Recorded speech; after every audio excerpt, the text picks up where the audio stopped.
The mother says her daughter was accidentally locked in the van and had to figure out how to unlock the van and open the door. She went on to say her child then had to cross the parking lot and knock on the daycare door until someone let her in. No one noticed she had been missing. As a mother, I do understand the concern about it. I do think that if it happened to my kid, yeah, I would probably pull them. The mother says she found out about the incident from her daughter once she was home. She says the child told the family no one came to save her and she had to save herself. Other parents we spoke to say they didn't find out until days later. We found out on a Friday, but we also found out through the Facebook post. Parents say following the incident, the daycare took the proper steps to ensure it doesn't happen again. They're sorry. It wasn't done intentionally. The employee, that was responsible has been taken care of, has been, terminated. Since 2013, A-to-Z received 15 inspection visits. During those times, they were given 6 citations. Last Wednesday, the highs were in the 90s with feel-like temps in the triple digits. While this incident could have been deadly, parents say they are still keeping their kids at the facility. My kids personally, this is their second home. That's their, their papa, and they look at him as their papa. And I know that they would do anything to make sure that they're taken care of. I can confirm the family has taken the child out of the daycare center. The mother says her child doesn't have any physical effects from being locked in, but she does get emotional talking about it. We reached out to the daycare for comment, and we're waiting back to hear.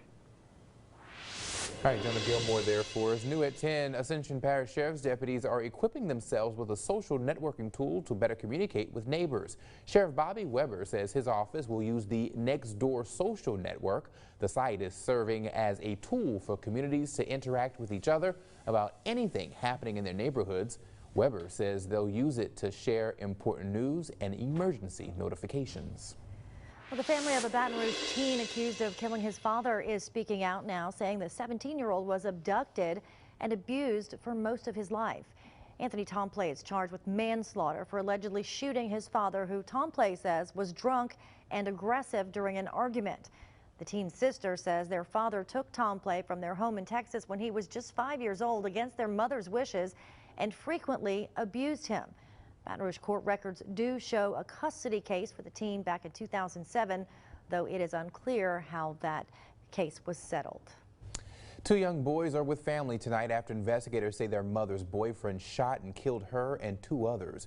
East Baton Rouge Sheriff's investigators say 35-year-old Krista Suddeth, her grandmother 72-year-old Ruby White, and 32-year-old Ivy Frank were all killed. Deputies arrested 48-year-old Michael Lee Wade. Deputies say one of the boys called 911 and named Wade as the shooter. He now faces 3 counts of first-degree murder.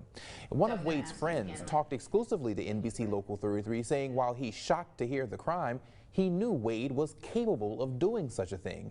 Patrick McCarron says he and Wade have been friends for nearly 20 years.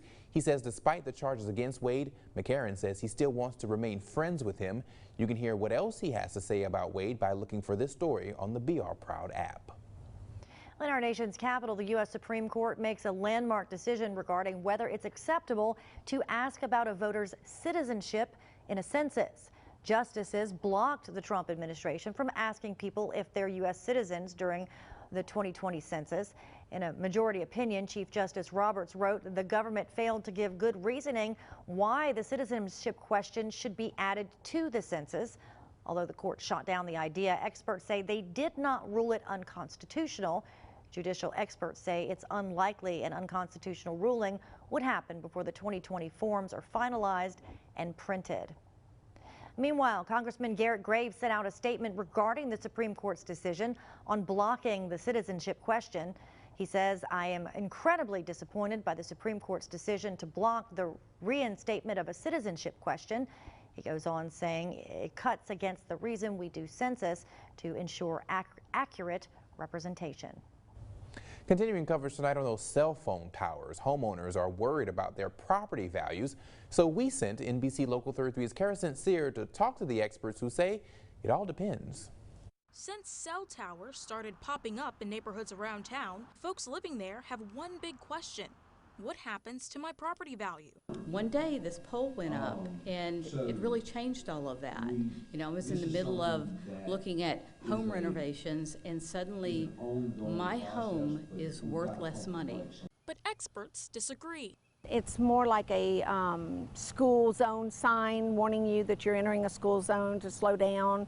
It's about like that. It's not something that people are going to actually notice. For property value to truly take a hit, one or two things must have happened. Number one, the house has cosmetic issues like chipped paint, or number two, there's some sort of hazard like bad electrical wiring or flooding problems. Has it been cared for? That is what is going to affect the house. But even if the house is perfect from a realtor's standpoint, the buyer is ultimately the one who decides the value. Every buyer is different. Every buyer has their own unique thing that draws them to a home. Fortunately, for some people living near cell towers, none of these issues have come up. Take a look at this one. It's placed between two homes without obstructing anyone's driveway or impeding passerbyers from taking a stroll. Experts say this placement won't hurt a thing. You can have the best internet on the block if you have it sitting right here. And that can be very important to some people. The debate is far from over, but the Metro Council, cell phone companies, and residents are working hard towards the future. For NBC Local 33, I'm Kara St. Cyr.